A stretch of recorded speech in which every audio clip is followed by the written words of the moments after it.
اور حتیٰ کہ آپ کے قدم مبارک میرے سینے سے لگے تھے، اس حال میں حضور نے مجھے یہ تحفہ دیا ہے، وہ تحفہ کوئی بھلا سکتا ہے؟ تو تابعی نے کہا کہ مولا علی سے کہا کہ کیا جنگ صفین کی راتوں میں بھی آپ یہ وظیفہ پڑھا کرتے؟ جب مسلمانوں پہ اتنا مشکل وقت تھا، آپ میدان جنگ میں تھے، آپ دیکھیں 30 سال کے بعد مولا علی کو تلوار دوبارہ اٹھانا پڑی اسلامی نظام کو بچانے کی، تو مولا نے کہا ہاں صفین کی راتوں میں بھی میں نے کبھی یہ وظیفہ نہیں چھوڑا۔ تو اس پہ وہ کلپ بنایا تھا صفین کی راتوں میں، یہ اتنا کمال کا وظیفہ۔ اللہ تعالیٰ ہمیں اس وظیفے پہ استقامت دے، اور کچھ نہ کر سکیں یہ ضرور کیا کریں۔ بخاری مسلم حدیث ہے، عائشہ کہتی ہیں نبی علیہ السلام نے فرمایا کہ اللہ تعالیٰ کو سب سے بڑھ کر محبوب عمل وہ ہے جو مستقل مزاجی سے کیا جائے، خواہ تھوڑا ہی کیوں نہ ہو، بنسبت اس عمل کے جو بہت زیادہ ہو لیکن مستقل مزاجی سے نہ ہو۔ ایک بندہ ایک دن 1000 دفعہ سبحان اللہ پڑھتا ہے، اگلے دن 10 دفعہ پڑھتا ہے، اس سے بہتر روزانہ ہی 10 دفعہ پڑھ لے۔ تو یہ وظیفہ 100 دفعہ پڑھنے کے لیے کوئی زیادہ ٹائم ریکوائرڈ نہیں ہوتا۔ آپ روٹین میں آپ پاس دونوں آپشن ہے، الگ الگ کر کے پڑھ لیں تب بھی ٹھیک ہے، ایک ہی دفعہ میں پڑھ لیں سبحان اللہ والحمدللہ ولا الہ الا اللہ واللہ اکبر تب بھی درست۔ اور فرض نماز کے بعد تو اور کوئی وظیفہ، ایک آیت الکرسی والا وظیفہ اور یہ تسبیح فاطمہ والا وظیفہ اور تکبیر بلند کرنا، استغفار پڑھنا، اللہم انت السلام منک السلام، سارے اذکار اس میں لکھے ہوئے ہیں۔ چند ایک وظائف تو ضرور پڑھیں، اور اس میں یہ والا وظیفہ کبھی نہ چھوڑیں، یہ بہت ایکسٹرا آرڈنری ہوتا ہے۔ روزے کی جو ٹائمنگز ہیں، یعنی سحری اور افطاری کی، یہ بھی اکثر لوگ پوچھ رہے ہوتے ہیں کہ ہم نے اذان کو فالو کرنا ہے یا ٹائمنگ کو فالو کرنا ہے۔ بھائی آپ نے ٹائم کو فالو کرنا ہے۔ اذان جو ہے وہ سحری اور افطاری کے لیے نہیں دی جاتی، اذان دی جاتی ہے آج کے دور میں اس لیے کہ نماز کے لیے آپ کو انفارم کیا جائے۔ وہ بھی خیر ہم گھڑیوں سے معاملہ چلا سکتے ہیں، لیکن وہ شعار اسلام میں سے ہے، اسے ہم چینج نہیں کر سکتے۔ اس لیے اذانیں تو سحری کی اذانیں بھی 15 منٹ تک ہوتی رہتی ہیں اور لوگ اس دوران کھاتے پیتے رہتے ہیں، تو اس طرح تو روزہ نہیں ہوگا بھائی۔ اگر آپ کا ٹائم ٹیبل بتا رہا ہے کہ آج 5:10 پہ ختم سحری ہے، تو بس آپ نے 5:09 پہ ہی کھانا پینا بند کر دینا ہے اپنے علاقے کے مطابق۔ اذان کا تو کوئی تعلق ہی نہیں ہے۔ بعض اوقات مساجد کے اندر گھڑیاں سٹینڈرڈ ٹائم پہ نہیں ہوتی ہیں، ان کو بھی 5:10 کا پتا ہے لیکن 3 منٹ گھڑی پیچھے ہے، تو ظاہر ہے وہ تو جا کے 5:13 پہ اذان دیں گے اور آپ اذان کے اوپر لائک کریں گے۔ لہذا آج کے دور میں تو یہ مسئلہ اس طریقے سے نہیں ہونا چاہیے۔ پلس افطار کے وقت بھی گھڑیوں کی ٹائمنگ کا فرق ہوتا ہے، اور پھر کچھ زدہ معاملات بھی چل رہے ہوتے ہیں۔ ہم نے تو اپنے جیلم شہر میں دیکھا ہے کہ بالکل صحیح ٹائم پہ اذان دے رہے ہوتے ہیں اہل حدیث، جیسے ہی رمضان شروع ہوتا ہے 5 منٹ پہلے اذان دینا شروع کر دیتے ہیں، جی بھی جلدی افطار کرنا ہے۔ بھئی وقت سے پہلے تو افطار نہیں کرنا۔ لہذا پہلا شرعی مسئلہ یہ ہے کہ آپ لوگوں کے پاس ٹائم ٹیبل بھی موجود ہے، گھڑی سٹینڈرڈ ٹائم ہونی چاہیے، ایپس ہیں تو ان کے ذریعے آپ دیکھ لیں، اس میں بھی جو کراچی یونیورسٹی والوں کی کیلکولیشن ہے ٹوائلٹس کے پوائنٹ آف ویو سے وہ بہترین ہے، اس کو آپ فالو کریں۔ اور اپنی جو مساجد کے اندر ڈیجیٹل واچ ہے ان کو وہ شافعی ٹائم کے اوپر آپ رکھ لیں۔ ویسے تو حنفی اور شافعی ٹائم میں فجر اور مغرب کا فرق نہیں ہے، وہ صرف عصر کا فرق آتا ہے، لیکن چلیں وہ آپ اس کو اس پہ سیٹ کر لیں اور اس کو آپ نے فالو کرنا ہے۔ 5 منٹ پہلے ہی روزہ بند کر دیں۔ اسی طریقے سے کھولنا ہے تو جب تک وہ ٹائم پورا نہ ہو جائے روزہ نہیں کھولنا، ادروائز آپ کا روزہ سرے سے نہیں ہوگا۔ یہ ایک کریٹیکل مسئلہ ہے۔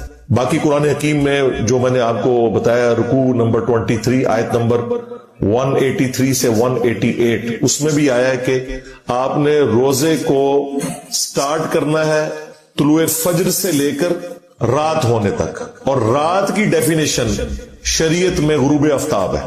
رات کے لیے یہ ضروری نہیں کہ بالکل سیاہ ہو جائے، نہیں، جیسے ہی سورج غروب ہوگا رات کا وقت شروع ہو جائے گا۔ مسئلہ نمبر 2، اذان کے دوران کھانا پینا۔ تو بھائی یہ جو اذان کے دوران کھانا پینا ہے، یہ ایک سنن ابی داؤد کی حدیث تھی جسے مس یوز کیا لوگوں نے، وہ اس طریقے سے نہیں تھی۔ وہ یوں ہے کہ سنن ابی داؤد میں حدیث ہے کہ جو شخص سحری کر رہا ہے اور اس دوران اذان شروع ہو جائے تو جو اس کے سامنے برتن ہے اس میں سے کچھ کھا پی لے جلدی سے، یعنی وہ جو ٹرانزیشن پیریڈ ہے اس دوران۔ یہ نبی علیہ السلام نے کہیں نہیں فرمایا کہ آپ 10 منٹ پہلے سحری ختم کر کے بیٹھے ہیں اور اذانیں شروع ہوگی اور آپ پانی پینے کے لیے بھاگ رہے ہیں، آپ کا روزہ نہیں ہوگا۔ یہ اس شخص کے لیے ہے کہ مثلا 5